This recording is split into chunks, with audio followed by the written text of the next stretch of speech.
জিনিসে শুধু এই জিনিসটা থাকবে না পাশে আর কি, ওখানেও জাস্ট ওটা ঢুকে দেওয়া হলো, ঢুকে দেওয়ার পরে পুরো ব্লাডারটা মানে বেরিয়ে গেলে, ইউরিন বেরিয়ে গেলে ব্লাডারটা ডিফ্লেট হয়ে গেলে পুরো সঙ্গে সঙ্গে বের করে নেওয়া হয় আর কি। আর 3 ওয়ে ক্যাথেটার যেটা বলে সেটা নর্মালি সাবজেক্টে পড়াবে, যেটা নর্মালি ব্লাডার ওয়াশ করার জন্য ইউজ করা হয় হিমাচুরিয়া বিশেষ করে। আমাদের যত জায়গাতে ব্লিডিং হয় ম্যাক্সিমাম ব্লিডিং বন্ধ করার জন্য কিন্তু আমরা ইনজেকশন ট্রাইজিমিক অ্যাসিড ইউজ করি বা ইথাম স্যালাইড ইউজ করা হয়। একমাত্র হিমাচুরিয়া পেশেন্টের কিন্তু ট্রাইজিমিক অ্যাসিড বা ইথাম স্যালাইড ড্রাগগুলো ইউজ করা হয়। কারণ বলতে পারবে,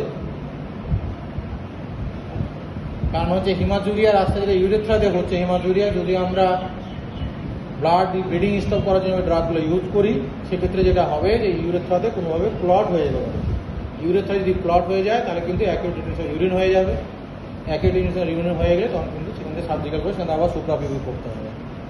এই জন্য যত টেক্সট বুক সমস্ত টেক্সট বইয়ে কিন্তু রিকমেন্ডেশন হচ্ছে যে ওই গ্রুপের ড্রাগগুলো হিমাচুরিয়ার ক্ষেত্রে ইউজ করা যাবে।